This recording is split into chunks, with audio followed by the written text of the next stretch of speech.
querido Mestre Jesus, benfeitor maior, amigo divino, para cada um dos filhos de Deus.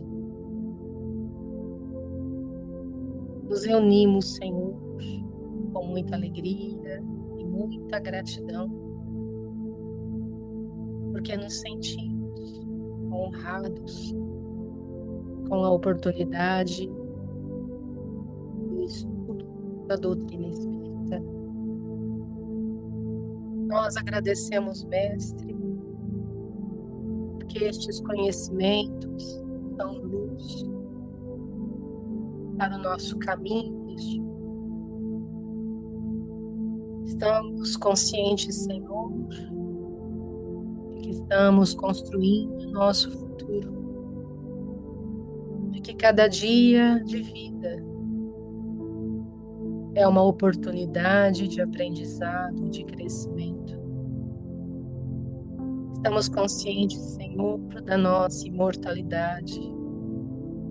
E temos diante de nós o caminho a seguir, o caminho da renovação, da transformação interior. O caminho, Senhor, que nos permite o amadurecimento espiritual, a aquisição do bom senso, da consciência, do discernimento. A aquisição, Senhor, cada vez mais de que o Senhor é um mestre que guia os nossos passos, o mestre que nos ensina a agir diante de cada situação. Então, mestre querido, nós pedimos que abençoe o nosso estudo, que os nossos benfeitores nos envolvam, nos ajudem na compreensão, para que estes ensinamentos possam ser ações na nossa vida, possam determinar nosso modo de agir, de pensar, de sentir. Nós, Senhor, nos sentimos abençoados, porque temos família, temos um corpo neste mundo, temos saúde, temos um lar e a oportunidade de nos reunirmos para estudar e aprender. Fica conosco, Mestre, que os nossos benfeitores possam socorrer a todos os nossos irmãos que nestes momentos participam conosco deste estudo. Que todos possamos aproveitá-lo o mais possível. Guarda-nos na tua paz, Senhor, sob a vossa proteção, hoje e sempre. Assim seja.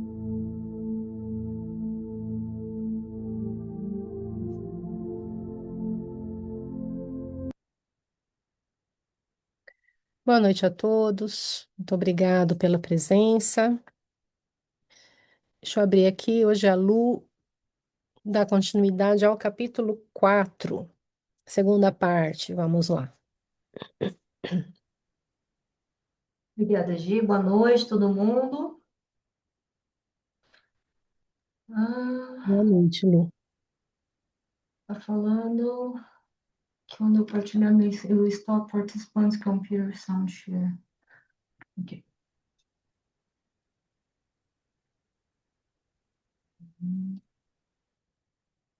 Vocês estão vendo a minha apresentação? Ainda não. Agora sim. Agora sim? Tá. Sim. Então, vamos lá. Então, na semana passada, a Yuri começou o capítulo 4, né? Hoje, então, é a segunda parte. São apenas 4 páginas, mas a gente tem muito o que falar, né? Vamos lá. Então, na semana passada, só para a gente resumir o que foi dito, para a gente se localizar. Então, no capítulo anterior, no capítulo 3, o Rubio tinha encontrado, né, com a irmã Matilde, e aí ele tinha essa missão agora de ir encontrar o Gregório, né? Ela falou um pouco sobre o Gregório, que acontecia. Então, ele desceu com o Rubio e o André Luiz, desceu com o André Luiz e o Eloy, nessas regiões trevosas, então com essa missão de encontrar o Gregório e também para outras atividades secundárias de auxílio. O André Luiz, ele descreve o local, né? Ele fala da vegetação, dos animais, das entidades que ali estavam, né? Então, aspecto desagradável, né? Aquelas coisas bizarras, árvores sem folhas, animais, ele descreve corujas que ali estavam, enfim, ele descreve toda essa criação mental daqueles seres que ali estavam. O Google ele diz que ele incluiu o André Luiz e o Eloy nessa missão, não só pela confiança que ele depositava neles, mas também pela necessidade de formar novos cooperadores nessas missões especializadas no Ministério de Socorro às Trevas. Os três, naquele lugar onde eles estavam, eles teriam que passar por uma transformação transitória para que eles pudessem ser vistos pelos habitantes que estavam ali naquela região. A Yuri lembrou, né, das propriedades do perispírito, como a densidade, sensibilidade vibratória, plasticidade, capacidade de materialização. Por tudo isso que foi possível que eles passassem por essa metamorfose. O André Luiz, ele descreve o desconforto que eles sentiram quando eles passaram por essa metamorfose, né? Ele dizia ter uma asfixiante opressão, se sentir pesado, como se tivesse religado ao corpo de carne e obrigado a envergar uma inesperada armadura. Então, se movimentavam com dificuldades, passaram mal, né? O Gúbio, ele diz, então, que naquele momento, a partir daquele momento que eles estavam passando por aquela metamorfose, a oração era o único fio de comunicação entre eles e as esferas superiores. E que ali viviam inteligências perversas e atrasadas, anexas aos círculos da crosta e a permanente influenciação sobre os homens terrestres. E terminamos com essa parte, né, onde André Luiz ele pergunta a Gubi, mas existem governos estabelecidos nesse lugar estranho, sinistro, né? E ele diz que sim, e diz que na atualidade este grande empório de padecimentos regenerativos permanece dirigido por um sátrapa de inqualificável impiedade, que aliciou para si próprio o pomposo título de grande juiz, assistido por assessores políticos e religiosos tão frios e perversos quanto ele mesmo. Grande aristocracia de gênios implacáveis aqui se alinha, senhoreando milhares de mentes preguiçosas, delinquentes e enfermiças. Então, a gente continua a partir daí. Então, nesse momento foi o Eloy que perguntou: e por que Deus permitia semelhante absurdo? Então, o Buba explica: pelas mesmas razões educativas, através das quais ele não aniquila uma nação humana quando, desvairada pela sede de dominação, desencadeia guerras cruentas e destruidoras, mas a entrega à expiação dos próprios crimes e ao infortúnio de si mesma para que aprenda a integrar-se na ordem eterna que preside a vida universal. Então, quando, né, essas inúmeras guerras que nós temos conhecimento ao decorrer dos séculos, apesar de ser incompreensível, né, muitas vezes, o porquê que isso acontece, o porquê que isso é permitido, né, a gente pode se perguntar também por que Deus permite, por que nós simplesmente aniquila uma nação que quer fazer guerra. Mas aí a gente lembra, né, quando Allan Kardec perguntou sobre a guerra, Ele perguntou assim: a guerra desaparecerá um dia da face da terra? Os espíritos respondem: sim, quando os homens compreenderem a justiça e praticarem a lei de Deus. Então todos os povos serão irmãos. E qual o objetivo da providência ao tornar a guerra necessária? Eles respondem: a liberdade e o progresso. Então, sim, o homem tem a liberdade de agir como deseja, e apesar disso, apesar da situação da guerra, vai existir um progresso que vai ser resultante disso. A última pergunta: que pensar daquele que suscita a guerra em seu proveito? Esse é o verdadeiro culpado e necessitará de muitas existências para expiar todos os assassínios que foi causa, porque responderá por cada homem cuja morte tenha causado para satisfazer a sua ambição. Então, reforço o que ele falou, né? Que até que ele aprenda a se integrar nas leis divinas, ele vai continuar espiando quantas encarnações forem necessárias. E aí continua, o Gubbio continua explicando. De período a período, contado cada um por vários séculos, a matéria utilizada por semelhantes inteligências é revolvida e reestruturada, qual acontece nos círculos terrenos. Essa frase eu não tinha entendido, aí eu pedi ajuda aos universitários, pedi ajuda ao César. Aí o César estava me explicando que se a gente pensa, quando ele diz assim, o qual acontece nos círculos terrenos. Então, se a gente pensa nos desastres naturais, né, como os tornados, tsunamis, erupções vulcânicas, então, são situações que vêm revolver e reestruturar a matéria e os seres que vivem num certo lugar. E aí, no mundo espiritual, a mesma coisa. Quando a gente lembra lá, quando a gente estudou o livro Obreiros da Vida Eterna, no capítulo 10, né? Se vocês lembrarem, ele fala do fogo purificador. Né? Eles estavam lá na casa de Fabiano, e aí o André Luiz ele descreve, né, esse momento que chega o fogo purificador. Tem uma parte que ele fala assim: sorvedouros de chamas surgiram próximos e tamanha gritaria se verificava em derredor, que tínhamos perante os olhos perfeita imagem de vasta floresta incendiada, a desalojar feras e monstros de furnas desconhecidas. Então, a providência divina ela utiliza desse recurso, né, para obrigar as entidades que estavam ali, que elas estavam ali naquela situação degradante de miséria e vícios que elas se encontravam, é um recurso para obrigar que elas se mexam, que saiam dali, e então essa matéria que está ali vai ser revolvida e reestruturada. Eu lembro que nessa parte ele fala também que aqueles sofredores que estavam ali, que já estavam modificados para o bem, né, eles tinham como um círculo luminoso em volta, e naquele momento ali eles também eram resgatados, né, mas aqueles que ali estavam, que ainda estavam presos, né, na mentira, no ódio, em todos os sentimentos mais baixos, esses ficavam ali naquelas, né, e eles tinham que passar por essa situação.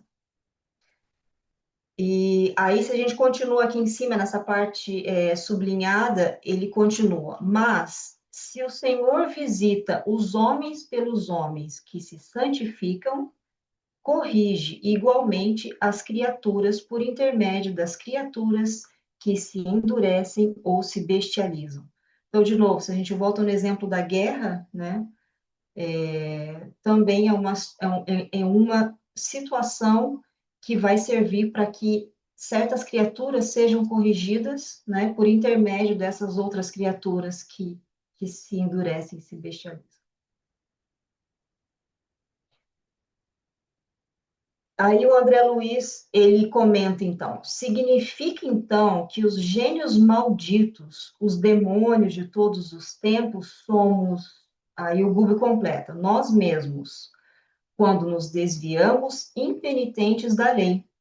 Já perambulamos por esses sítios sombrios e inquietantes, mas os choques biológicos do renascimento e da desencarnação, mais ou menos recentes, não te permitem, e nem a Eloy, o desabrocho de reminiscências completas do passado. Comigo, porém, a situação é diversa. A extensão do meu tempo na vida livre já me confere recordações mais dilatadas de antemão. Conheço as lições que constituem novidades. Então, ele está dando um exemplo que para o André Luiz e para o Eloy, como eles ainda, né, estavam há pouco tempo na vida espiritual, digamos assim, devido aos choques biológicos do renascimento e da desencarnação, eles não tinham tantas lembranças, né, de tudo que eles já fizeram, de tudo que eles já passaram, né? Mas o Gúbio, sim, como já fazia mais tempo que ele estava ali, ele tinha essa consciência mais dilatada. E eu achei interessante porque eu fiquei pensando, né? Quando eu comecei a estudar o Espiritismo, e a gente começa a estudar, né, sobre o esquecimento do passado, e até hoje mesmo, fazendo uma pesquisa rápida, a gente percebe que a impressão é que passa é que quando a gente encarna, nós esquecemos de tudo, de todo o passado, né, com exceção de algumas lembranças que ficam no nosso subconsciente. E quando a gente desencarna, é como se a gente lembrasse de tudo que a gente lembrasse do passado, mas na verdade não é tão simples assim, né? Então, aqui e pelos casos que a gente estuda, pelos livros que a gente estuda, a gente vê que tem irmãos que desencarnam e não têm nem consciência de que estão desencarnados, né? E tem uns que têm certas lembranças, então depende também do grau de desenvolvimento, do tempo, né, em que desencarne também. Se a gente for pensar, né, o André Luiz e o Eloy, eles estão nessa condição de estar numa missão como essa, de estar ajudando, né, numa missão de auxílio, e mesmo assim ainda não tem essa lembrança completa do passado. Então, eu achei bem interessante essa parte aí. Então, aí eles continuaram, né, caminhando, eles se calaram, ele fala que eles se calaram um pouco porque eles não queriam chamar a atenção daqueles que estavam ali, e o Gubo, então, ele lembra que ele diz que em qualquer constrangimento íntimo, não nos esqueçamos da prece, que é de hora em diante o único recurso que dispomos a fim de mobilizar nossas reservas mentais superiores, em nossas necessidades de reabastecimento psíquico. Qualquer precipitação pode arrojar-nos a estados primitivistas, lançando-nos em nível inferior, análogo aos espíritos infelizes que desejamos auxiliar. Então, se eles se desequilibrarem, não tem como ajudar, né, aqueles que estão ali naquela situação. Tenhamos calma e energia, doçura e resistência de ânimo voltado para o Cristo. Lembremos-nos de que aceitamos o encargo dessa hora não para justiçar, e sim para educar e servir. Aí o André Luiz ele descreve, né, o que ele estava vendo ali. Ele diz: em minutos breves, penetramos vastíssima aglomeração de vielas, reunindo um aglomerado de casas, decadente e sórdido. Rostos horrendos contemplavam-nos furtivamente, a princípio, mas à medida que varávamos o terreno, éramos observados com atitude agressiva por transeuntes de miserável aspecto. Alguns quilômetros de via pública, repletos de quadros deploráveis, desfilaram a nossos olhos. Mutilados a centenas, aleijados de todos os matizes, entidades visceralmente desequilibradas ofereciam-nos paisagem de arrepiar. Então, a gente imagina, né, esse quadro aí, deve ser muito, muito, muito triste de ver. Aí o André Luiz, ele se questiona novamente, mas por que tão extensa comunidade de sofredores? Que causas impunham tão flagrante decadência da forma? Aí o Buber explica. Milhões de pessoas, depois da morte, encontram perigosos inimigos no medo e na vergonha de si mesmas. O registro de nossa vida opera-se em duas fases distintas. Um, perseverando no exterior através dos efeitos de nossa atuação em criaturas, situações e coisas. E dois, persistindo em nós mesmos, arquivos da própria consciência que recolhe matematicamente todos os resultados de nosso esforço, no bem ou no mal. Aí, quando ele fala dessa parte, né, recolhe matematicamente todos os resultados do nosso esforço, no bem ou no mal, eu fiz uma comparação como se fosse hoje na internet, né, a gente fala de algoritmo, né, que é um conjunto de regras e instruções que vai ficar lá no aplicativo que a gente vai usar no nosso celular ou no computador, e conforme o padrão do que você vê, do que você clica, conforme o padrão que você tem ali, o seu comportamento, vai ser o resultado daquilo que você vai receber, né, em forma de sugestões de vídeos, de produtos, de artigos, propagandas. Então, é a mesma coisa, né? Que é de acordo com os padrões das ações e de tudo que a gente pensa e faz, que vai ter aquele resultado ali, que esses arquivos vão ficar na nossa própria consciência. Aí ele completa: o espírito, em qualquer parte, move-se no centro das criações que desenvolveu. Defeitos escuros e qualidades louváveis envolvem-no onde se encontra. Então, dependente desses padrões que ele estabeleceu.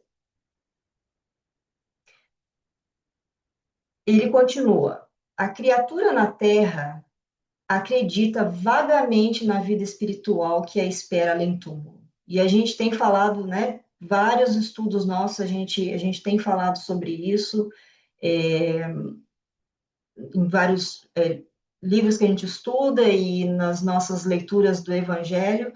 Então, as pessoas têm elas imaginam, né, que muitas vezes imaginam que tem essa vida além túmulo, mas não se interessam, não estudam, e aí ele continua: assim que perde o veículo da carne, assim que desencarnam, elas compreendem que não podem mais se ocultar na máscara do corpo, né, sobre a qual se mantinha escondida a maneira de uma tartaruga dentro de uma carapaça. Receia a presença dos filhos da luz, cujos dons de penetração identificariam de pronto as mazelas indesejáveis. O perispírito para a mente é uma cápsula mais delicada. Então, o corpo, ele consegue esconder, né, o que está na mente, mas o perispírito é uma cápsula mais delicada, mais suscetível de refletir a glória ou a viciação.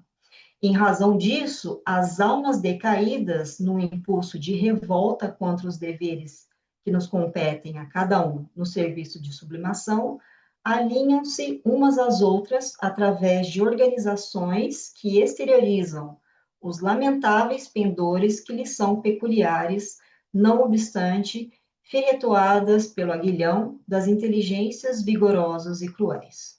Então, a situação daqueles irmãos que estão ali, né? Então, eles estão ali, se veem numa posição em que todos os seus defeitos, as suas mazelas, que eles antes escondiam no corpo, ali está tudo à mostra, não tem como esconder, e quando eles viram, né, quando os viram passando, provavelmente por isso que surge essa, essa agressividade, né, e essa revolta. E então, ali naquela situação, né, eles estão ali todos aglomerados na mesma situação e escravizados pelas essas inteligências vigorosas e cruéis que mandam ali naquele lugar. Aí o André Luiz, ele pergunta, mas não há recursos para surerguer semelhantes comunidades? E o Gubbio vai explicar então. Ali naquele lugar, o lei de esforço próprio também funciona, da mesma maneira que em outros lugares. Ali existe a ausência da íntima adesão dos interessados ao ideal de melhoria própria. Sem que o espírito almeje elevar o seu campo vibratório, não é justo que seja arrebatado por imposição às regiões superiores que ele mesmo, por enquanto, não sabe desejar. Então, se o espírito, então ali a providência divina, ela também respeita a vontade, respeita o momento que aquele ser ali está e ele deseja estar, e em momento nenhum ele vai ser arrebatado dali para uma região superior que ele nem ele mesmo sabe o que é e não quer, não deseja, né? E até que resolva atirar-se ao empreendimento da própria ascensão, vai sendo aproveitado pelas leis universais no que possa ser útil à obra divina. Então, mesmo nessa situação, ele ainda pode ser aproveitado à obra divina. Então, ele dá o exemplo. A minhoca, enquanto é minhoca, é compelida a trabalhar no solo. O peixe, enquanto é peixe, não viverá fora d'água. Então, ele completa. A lei estima infinitamente a lógica. Então, terminou aí. Tinha uma última frase na minha página, o Ale, que eu não coloquei porque entraria na sua parte, tá? Então, acho que ficaria muito extenso para discutir hoje, eu não coloquei. É a começo do último parágrafo. Obrigada, Lu. Muito bom. Obrigado, Lu. Bom, muito obrigado. Então, abrimos para as nossas reflexões em grupo, né? É belíssimo, né? Que a visão da sabedoria divina que nos é dada, né? Nessas páginas, que nós olhamos, né? Para estes lugares como se fossem muito diferentes do que nós vivemos aqui na Terra, mas não é, né?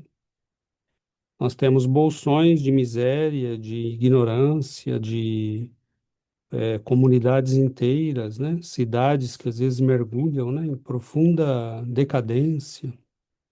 Então nós vemos que sempre a lei, né? Do esforço, do engajamento, do trabalho. E se não for assim, não tem como, né? Mas vamos lá, Daniel.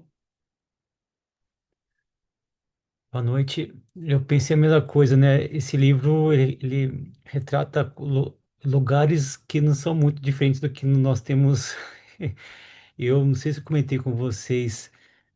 Uma vez eu fui andar no centro de São Paulo e eu errei o caminho e aí eu comecei a olhar uma praça lá no fundo e devia ter umas, sei lá, umas 500 pessoas aglomeradas, mas de um jeito meio estranho. E eu olhava aquilo e falei, nossa, o, o que que é isso, né? Era uma confusão, eram umas pessoas juntas assim. Aí que eu fui chegando perto, que eu fui ver que era um espaço que ficavam os viciados em crack.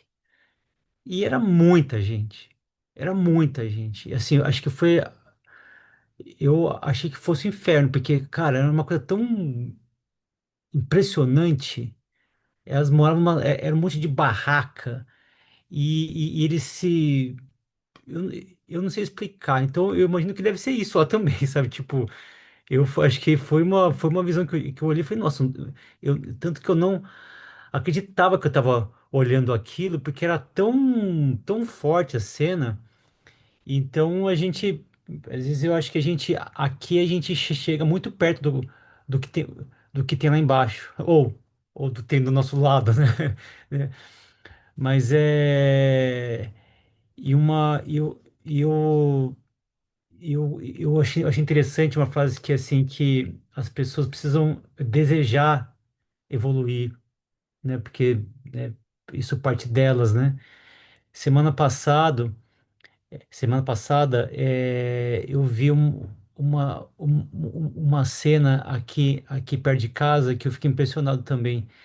É, era um carro da prefeitura, de, de alguma instituição de apoio a essas pessoas em situação de rua, parado assim encostado na rua e tinha um mendigo, eu não sei se em espanhol também é essa mesma palavra, mendigo, é?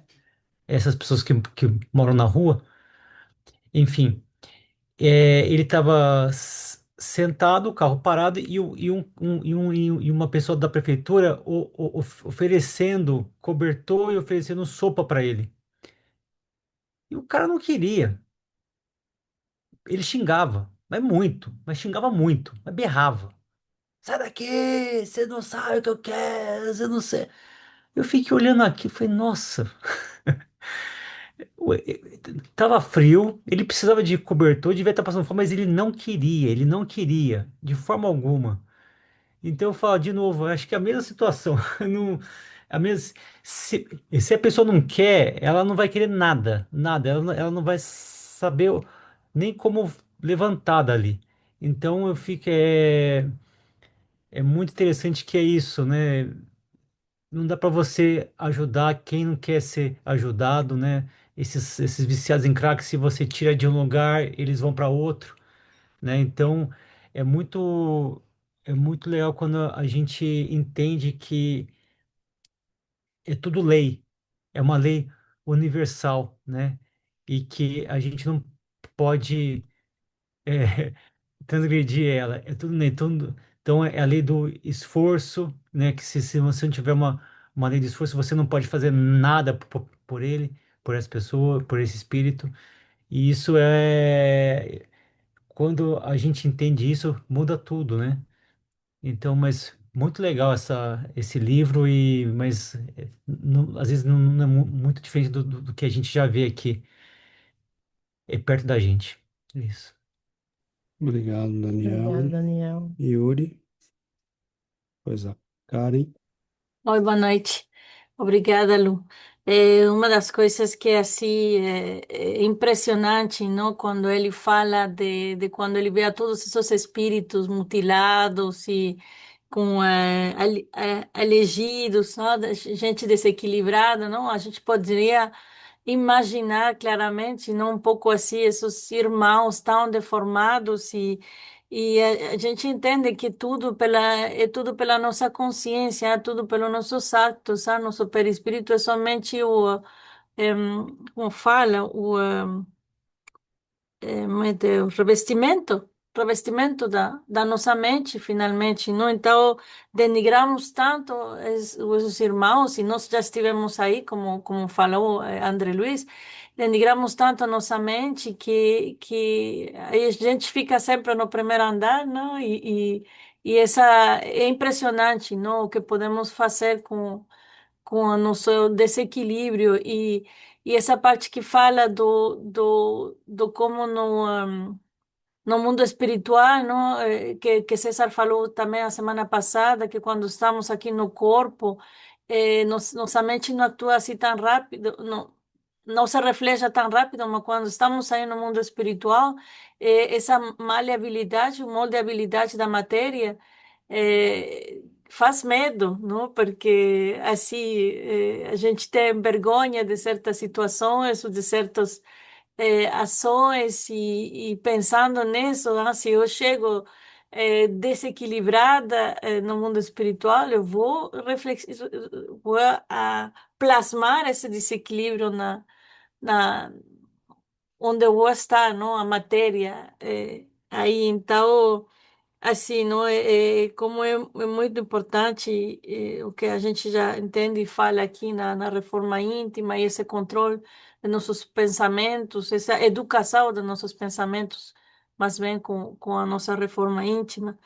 E uma coisa, quando ele fala aí de como Deus ajuda as suas criaturas através das criaturas, não? No livro dos Espíritos, a pergunta 466 ele fala, não? De como esses espíritos imperfeitos são instrumentos que Deus utiliza para provar a fé e a constância dos espíritos no bem.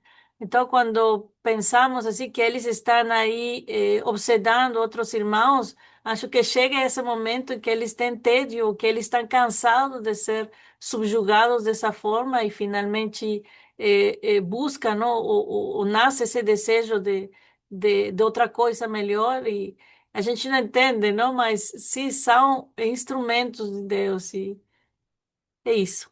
Obrigada. Obrigado, Yuri. Karen, depois a Giovana.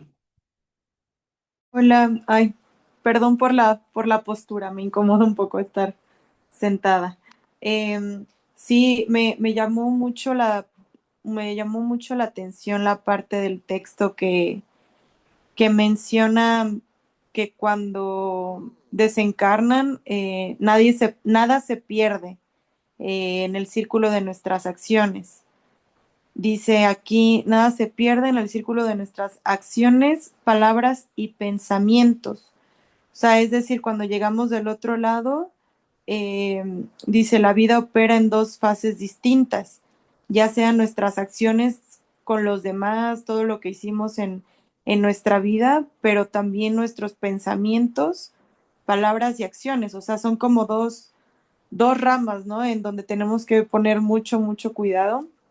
Y me llamó mucho la atención porque sí es como nada queda ileso, nada se pierde, ¿no? Todo del otro lado cobra factura de alguna manera, ya sea como nos comportamos con los demás, pero también todo aquello que pensamos, todo aquello que incluso no dijimos, pero sentimos, se refleja, ¿no? Y como que pensaba, por eso tan importante esa frase de orar y vigilar, ¿no? Vigilar nuestros pensamientos, porque incluso ellos se reflejan en el otro lado. O sea, como que me pongo a pensar que hay como dos grandes consecuencias. Cómo fuimos como personas, como seres humanos, y todo aquello que está en nuestro corazón, en nuestro pensamiento, todo eso se refleja también en nuestro perispíritu, ¿no? Al final, Todo. como decimos aquí, somos un libro abierto.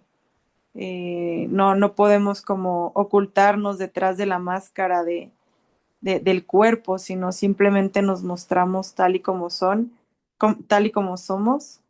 Y puede llegar a ser un poco asustador, ¿no? Que te vean así, tal cual, sin filtro, sin máscara. Entonces, pensaba lo importante de la coherencia, tanto lo que pensamos, lo que sentimos y lo que hacemos con los demás, porque de nada sirve como ser buena persona afuera y todo y pretender si tampoco nuestros pensamientos son limpios y elevados, ¿no? Entonces, como que esa frase me marcó mucho, que nada queda impune, nada se puede omitir. Gracias. Obrigado. Obrigado, Karen. Nesse, a gente vê, né, tem muitas partes importantes e interessantes que a gente pode, né, parar e comentar, mas eu queria comentar essa parte que ele fala aqui da importância da oração, né, quando ele diz que em qualquer constrangimento íntimo não nos esqueçamos da prece. Então, eles estão no meio de numa região, né, onde existe muita necessidade, onde existe irmãos, né, em situação sombria, né, em sofrimentos. Na parte anterior, ele falava de inteligências perversas, né? E ele fala aqui, ele chama atenção mais uma vez para a importância e para a necessidade de manterem-se em oração para que eles renovem as energias mentais, né? Ele fala de as reservas mentais para mobilizar as reservas mentais superiores em nossas necessidades de reabastecimento. Então, é guardar, né, o tempo todo, e assim como nós aqui no mundo, né? Porque se lá é um reflexo, né? Se nós aqui temos também um reflexo do que a gente está vendo nessa descrição, né? O nosso mundo também está em turbulência, nós também estamos convivendo com irmãos ainda com muitas necessidades, né? Irmãos na matéria e com necessidades extremas, né? Necessidades espirituais, de equilíbrio, né? De controle de emoção, e nós estamos vivendo, né? Nessa turbulência. E nós, assim como esses benfeitores que estão nesse lugar, né? Nós também precisamos estar sempre orando muito, orando e vigiando muito para que a gente esteja sempre, né, se reabastecendo das mentes superiores, né, em contato com os benfeitores, para que as mentes superiores nos abasteçam e nos mantenham em equilíbrio. Aí ele vai dizer também que se um descuido, eles podem cair, né? Se eles se descuidarem e se desligarem da ligação com as mentes superiores, eles poderiam cair e sentir, né, o ambiente ali, e aquilo poderia causar um grande mal para eles. A mesma coisa nós, se nós nos descuidamos aqui, de estarmos sempre atentos, né, sob o efeito da oração, pensamento positivo, pensamento elevado, leitura, estudo. Se nós não nos cuidamos nesse sentido, nós também podemos, né, ter, eh, como ele diz aí, como ele diz, de cair, né, lançando-nos em nível inferior, análogo ao dos espíritos infelizes. Então é isso, a gente não está se alimentando espiritualmente, nós vamos receber, né, a influência desses espíritos inferiores também no mundo. Então, a mente tem que estar o tempo todo, né? A gente tem que estar o tempo todo buscando o equilíbrio mental.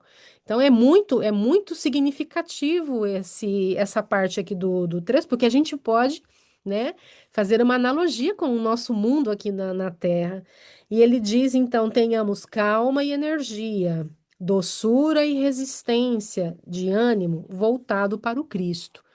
Então, não, a gente não vai transformar o mundo, mas a gente tem que se proteger dele, né? A gente tem que se proteger dessas influências negativas, das influências que podem nos causar mal, né? Nós temos que nos mantermos em calma, né? E vigilantes o tempo todo, né?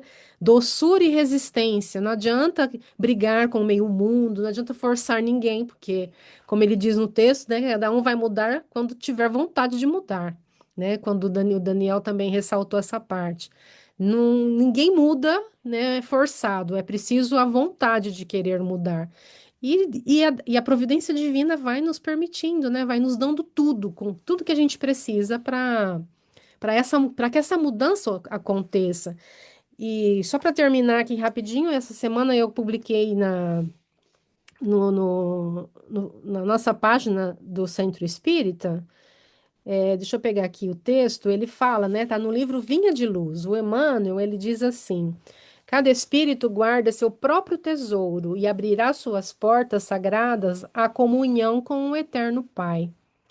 Aí ele vai dizer que o Criador, né, Deus oferece a semente, ele oferece o solo, ele oferece o sol, ele oferece o clima, a água, tudo ele oferece para a semente, mas é a semente que vai ter que germinar por si mesma, elevando-se para a luz solar.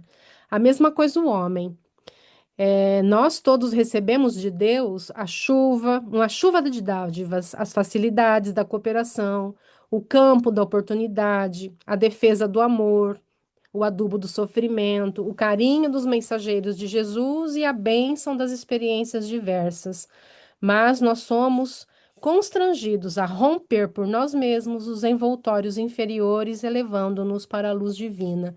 Então a gente tem tudo, Deus nos dá tudo, ele provê tudo, né? Nós somos abençoados com todos os recursos necessários, mas enquanto nós não nos dispusermos a essa abertura para o crescimento, para a renovação, essa renovação não acontece. Então é tudo muito significativo e é muito importante tudo isso, né, que a gente está estudando nesse texto, porque não está muito distante de nós essa realidade está muito perto, né? Em alguns bairros a gente vê irmãos ainda nessa situação, como ele descreve no mundo espiritual. Então nós temos que estar atentos para que nós nos protejamos, né? de tudo isso, né? E que possamos também auxiliar, né? Porque com as nossas orações e com os nossos estudos a gente também está auxiliando. Obrigado, Giovana. Cezinha. Boa noite. É, esses textos, né, eles mexem de uma forma interessante com o nosso pensamento. Às vezes eu acho difícil entender eu pessoalmente e, e nem quero ter pretensão de tentar entender a mente de Deus, né? É muito pequeno ainda. Mas quando ali no texto a Luciana mencionou a parte do algoritmo, né, da matemática, e hoje a gente está envolvido com inteligência artificial, uma crescente, onde ela faz uma combinação de tantos algoritmos, dificilmente você consegue explicar como que a inteligência artificial funciona e como que ela vai crescer, e como ela cresce. Mas ali entendendo que tem esse princípio divino e tem leis, né? Então essas leis que são imutáveis, e nós chegamos no caminho, no caminhar da ascensão quando a nossa consciência ela entra numa direção, né? E aí, lembrando que Jesus trazia, porque ele falava, né, para os apóstolos, falava para eles estarem nele. Ele se referiu como a videira, né, que dava os frutos e que às vezes essa videira ela recebia podas para crescer mais e os galhos que não davam frutos eram quebrados e eram queimados. Ele se refere ali como caminho, né? Eu sou o caminho, a verdade e a vida. Se ninguém vai até o Pai, ou seja, ninguém chega nessa inteligência superior se não for através de mim. E eu essa semana estava assistindo The Chosen e num dos capítulos ali mais para frente, eu não vou comentar muito, não sei se todo mundo assiste, mas teve uma situação onde eu vi três grupos em oração distintos ali e eu fiquei um pouco assim pensativo porque eu vi um grupo que rezava contra Jesus, né, contra o Cristo, pedindo para se direcionando a Deus, né, Adonai, em forma de como que a presença de Cristo era maléfica para aquele grupo.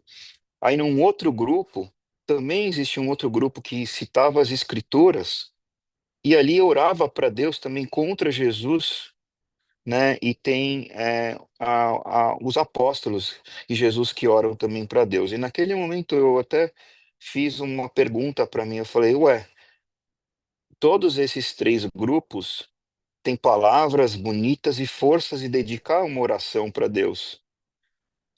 No ponto de vista de alguns dos grupos, eles estavam orando com certeza do que eles estavam pedindo, mas era completamente um pedido vazio, né?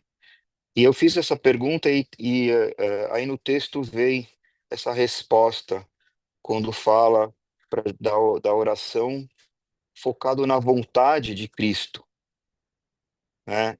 Então, tem muita gente que está em oração, tem muita gente que se junta em grupos de orações, mas qual que é a vontade desse grupo da oração? Né? O porquê que eles oram juntos? Eu fiquei me perguntando, nessas guerras, tem muita gente orando para dois lados, talvez orando para destruir o outro lado, né? Invocando o nome de Deus. E ali eu percebo que nós, o que nos guia a consciência é muito complexo, né? A gente entender todas as emoções, o pensamento. Pensamento sempre tem pensamentos negativos fazem parte da psique humana, de às vezes a gente ter pensamentos indesejados, né? E o que que faz? E aí, essa pequena frase ali que estava no texto de hoje, para mim foi muito esclarecedora. A vontade de Cristo, né? Então, toda hora que eu acredito que eu sinto um balançar no pensamento, na vida, eu acho que o ponto é esse.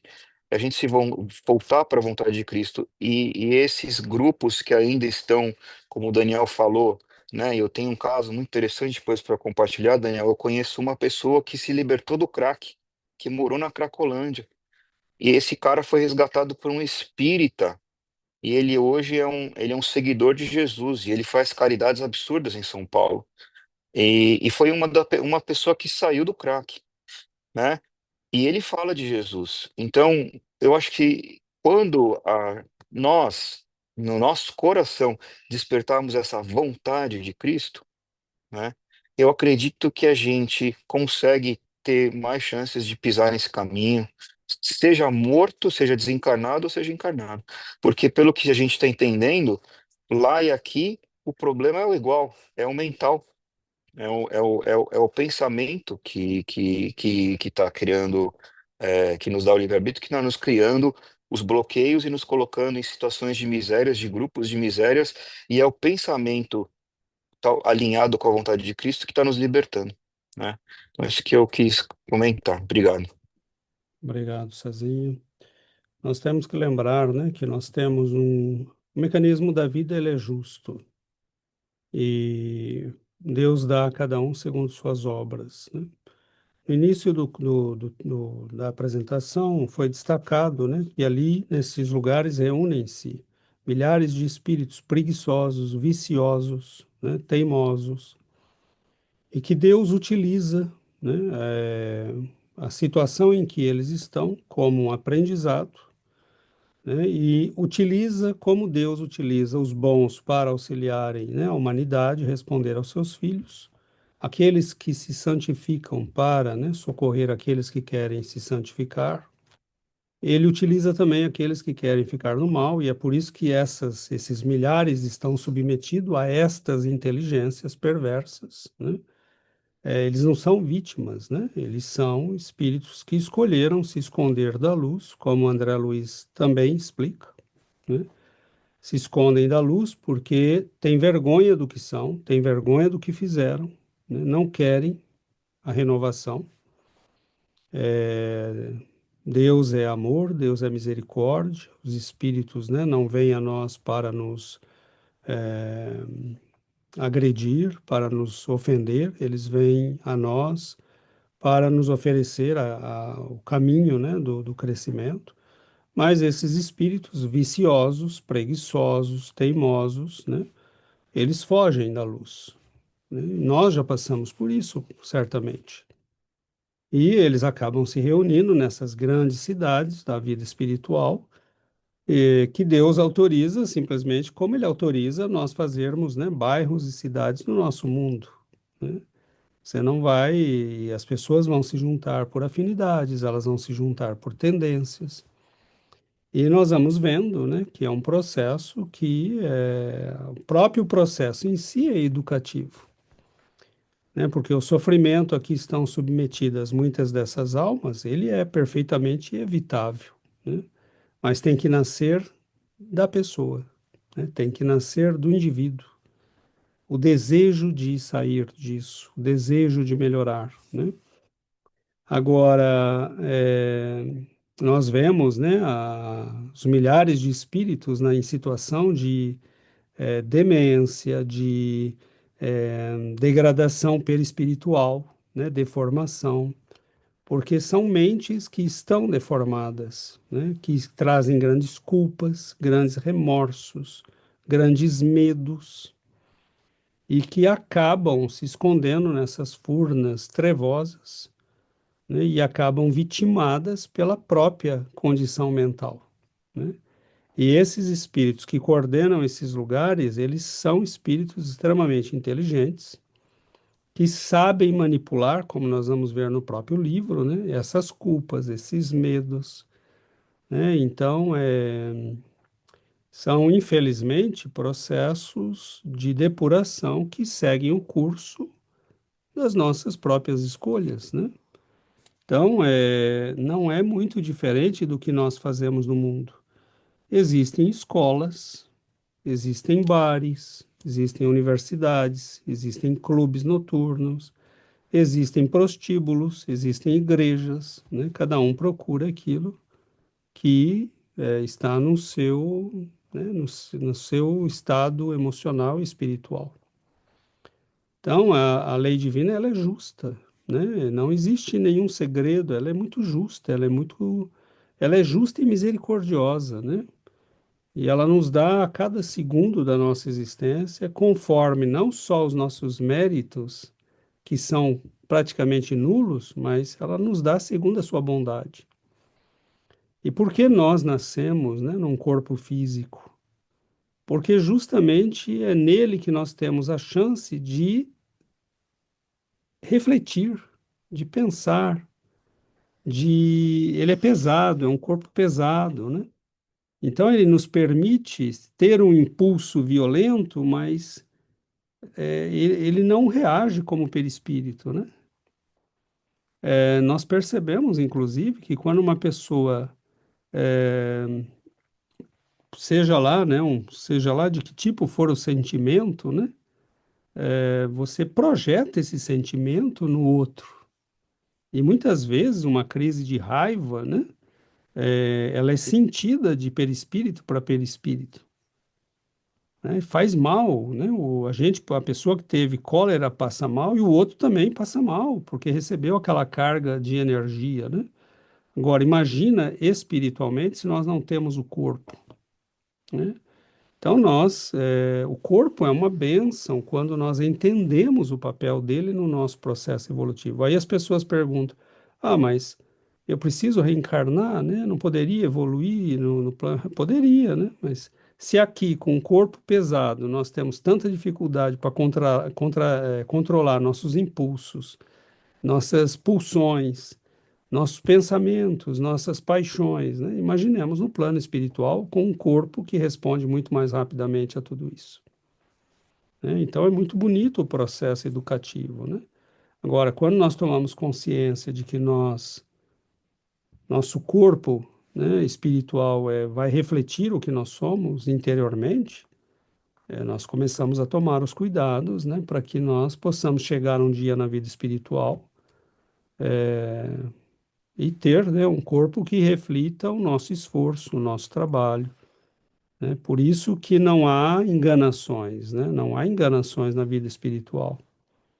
E por isso que não deve haver enganações desde aqui, né? Desde agora, desde este mundo, porque nós temos que ser, né, profundamente honestos conosco mesmos, né? Conhecermos-nos muito bem, porque não adianta, ninguém engana, né? Ninguém engana a espiritualidade e o nosso corpo vai mostrar aquilo que nós somos, né? Então,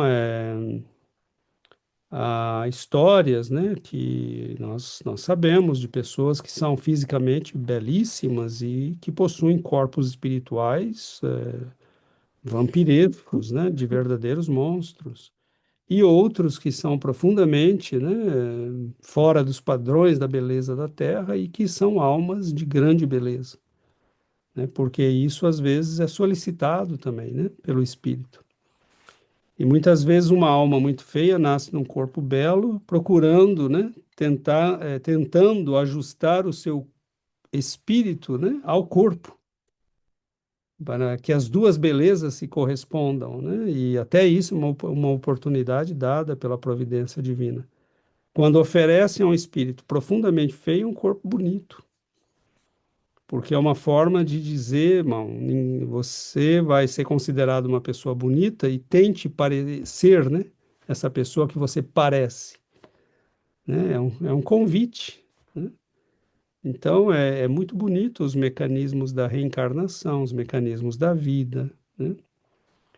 Da justiça de Deus, né? E é muito triste, né, nós vermos essas regiões, porque o efeito de grupo acaba depois anulando a vontade, né? Inicialmente você aderiu pela sua vontade, mas depois o efeito de grupo acaba praticamente anulando a vontade. É preciso uma força de vontade gigantesca para sair do grupo. do grupo, né? Porque ali Então, ninguém no grupo está agindo diferente, né? Então exato. você só tem os exemplos do E há grupo, uma né? pressão para que você faça aquilo que o grupo espera, É né? Então, que se difícil. comporte como o grupo quer. Então, você inicialmente adere, né? E aquilo no início parece uma coisa boa, mas depois vira um peso contra o qual você não consegue lidar, né? Oi, Karen.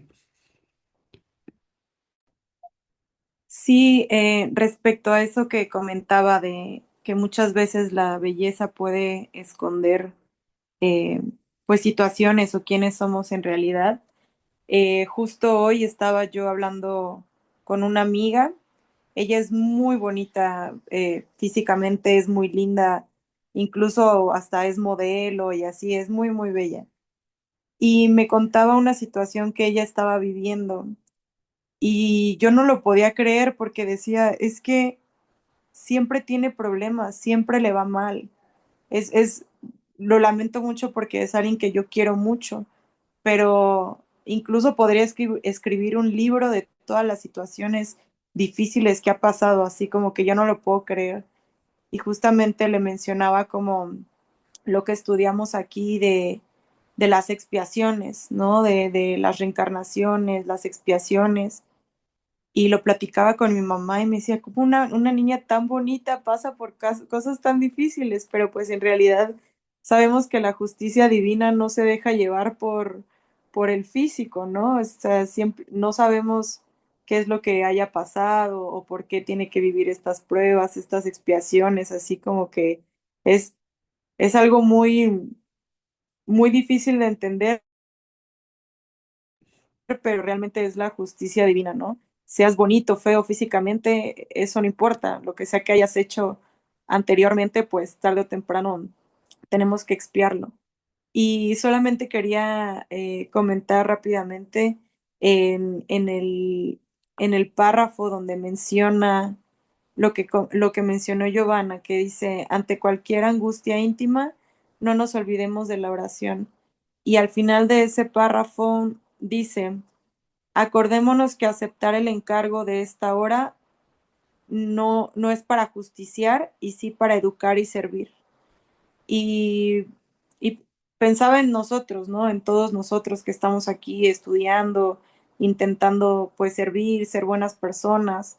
Nosotros no somos en lo absoluto justicieros de nada, ¿no? Muchas veces queremos como imponer tal vez pues sí, como querer hacer la justicia de Dios, pero leí ese párrafo y como que dije, es que sí, no nos corresponde realmente, ¿no? Muchas veces queremos eh, hacer las cosas de cierta manera porque sabemos que es lo correcto, sin embargo, no nos corresponde a nosotros ser justicieros, ¿no? Más sí servir, educar, eh, sobre todo como educar con el ejemplo, o sea, siendo ejemplo.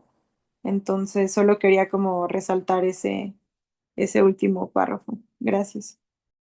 Obrigado, Karen. Se você me permite, né, há outras formas de ver, né, isso. Primeira coisa, né, não entrando ainda na questão do exemplo da moça que a Karen conhece, não quer dizer que toda pessoa bonita, né, tenha uma alma feia, nem que toda pessoa feia tenha uma alma bonita, né, não é isso que nós falamos, né, nós estamos dizendo que em alguns casos, né, isso acontece. Nós temos, né, nesse caso que a Karen falou, por exemplo, que levar em conta outros fatores, né? Às vezes não é necessariamente provas e expiações de uma vida passada. Às vezes a vida está mandando, as coisas começam a não funcionar em volta da gente porque a gente está no lugar errado, que a gente está com foco errado, que a gente está buscando o que não é para buscar e está esquecendo de valorizar e de buscar aquilo que deveria buscar, né? Recentemente eu conversei com uma pessoa que falou, né, um amigo meu, a namorada está dando tudo errado. Eu falei, não, fala para ele olhar direitinho, porque às vezes está dando tudo errado, porque a pessoa, primeiro, não tem proteção espiritual, né? Há pessoas que estão vivendo abertas a todas as influências, né? Não tem oração, não tem estudo, não tem leitura, né? Então você é levado pelo vento. Onde sopra mais forte, você vai, né? E há pessoas que também a vida está permitindo, né, que elas vivam aflições para dizer, acorda, você não está no caminho certo, né? Teu foco está errado, tua vida está centrada no que está errado, não é o que é para você ser. E às vezes a vida vai, né, vai mostrando que mude, porque senão vai ficar dando tudo errado mesmo. Agora, lógico que podem ser provas, né, ligadas ao passado, situações ligadas a vivências, né, Mas às vezes simplesmente é porque a pessoa está, né, não está espiritualmente equilibrada, não está centrada no espiritual, mas em outras coisas, né? Então a gente tem que olhar essa possibilidade também. A vida procura sempre nos guiar, né? E isso que o benfeitor fala da oração é exatamente o que nós vivemos mergulhados no corpo físico. Quais são os canais que nós temos com a espiritualidade superior? A prece, o estudo, a leitura nobre, né? A música elevada, porque fora disso nós estamos presos nessa rede perigosa, né? Então, se você, né, imaginar você imagina, por exemplo, que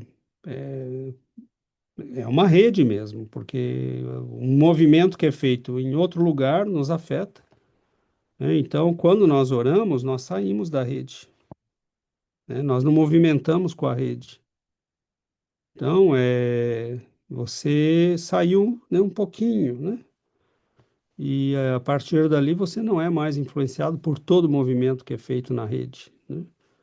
Então, nós precisamos ver, né, que a leitura é um momento privilegiado, o estudo é um momento privilegiado, né? A oração, e são momentos em que a gente tem condições de estar conectado no superior e não sermos, né, parte desta bagunça, porque o que André Luiz, Gúbio e Eloy viveram em alguns dias, nós temos que viver em algumas décadas, porque nós, né, não temos aqui a possibilidade de nos, né, Irmos desvestirmos, para o superior, né? né? A única forma de fazer isso é nos desmaterializarmos no sentido de vivermos uma vida que seja de cada vez mais desmaterializada, né? E para nós esse processo é um processo que não visa somente essa vida, mas como nós vamos chegar na vida espiritual.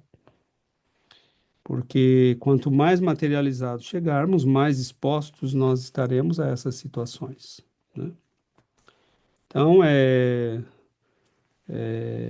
tudo é um mecanismo muito lógico, e eu acho muito bonito quando ele diz que a vida, né, estima infinitamente a lógica. Ele fala isso, Ele né? fala, né, não pode ser diferente, porque se nós estamos num mundo criado por um Deus que é a inteligência suprema, não pode ser ilógico, né? Então, eu posso não entender, mas aí não é problema de Deus, aí é o problema dos meus limites, né? A sabedoria divina é perfeita, o mundo funciona com leis lógicas. Eu não conheço todas as leis, né? Ok. A lei Então, infinita. a lei estima infinitamente a lógica. Quer dizer, não, e essa lógica compreende a justiça e o amor, né? Não é uma lógica fria de computador, é uma lógica de Deus, né? E é uma lógica que ela funciona nesses parâmetros, né? Por exemplo, é uma lógica que conhece nosso passado, nosso presente, é uma lógica que conhece nosso mundo interior, nosso mundo exterior, nossos pensamentos e emoções, e conhece isso em todas as criaturas ao mesmo tempo, né? Então, nós não estamos lidando, né, com uma coisa. Se nós admiramos uma inteligência artificial hoje, né, que é capaz de cumprir tarefas que nós precisaríamos de, às vezes, um ano para fazer, ela faz em alguns minutos, né? A inteligência divina é algo que não tem sequer comparativo, né? Porque imagina uma inteligência que é capaz de gerir o universo em tempo real, né? Instantaneamente, em todos os lugares do universo, conhecendo tudo e todos, estando ligado a tudo e todos e dando a cada um, né, o que cada um precisa no exato momento em que está vivendo. Então, é muito bonita essa frase que ele fala, né? E é essa grande distinção da visão espírita e mesmo cristã e judaica de Deus, né? Por isso nós desenvolvemos ciência no Ocidente, enquanto que os outros países, né, que não tinham essa visão da vida, demoraram tanto para desenvolver a ciência. Hoje desenvolvem, porque pegaram da ciência ocidental, né? Mas a visão judaica cristã é de que Deus é um ser racional. Deus é um ser lógico, né?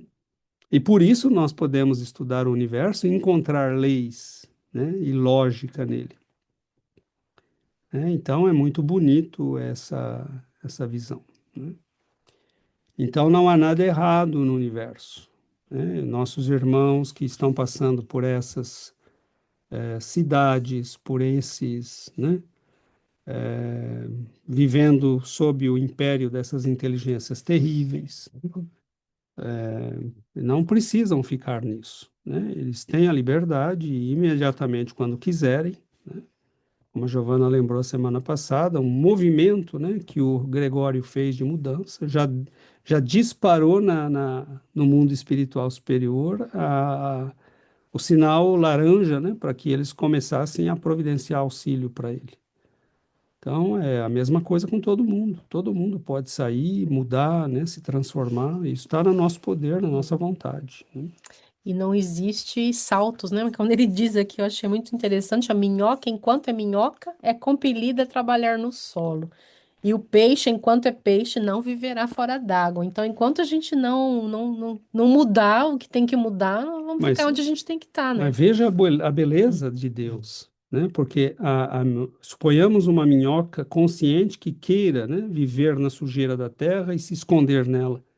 Mas Deus a usa, né, para oxigenar a terra, né? Então todo mundo é útil, mesmo quando, né, fazendo a pior escolha, né? Então é, é muito bonita a justiça divina, porque ele utiliza, né, tudo o tempo todo, faz tudo o tempo todo para o bem de todos, né?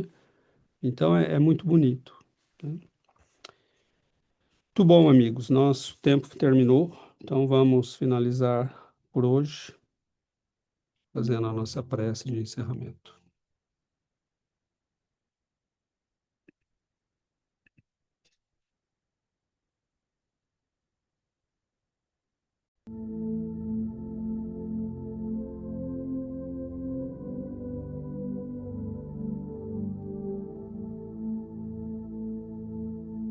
Então vamos lá.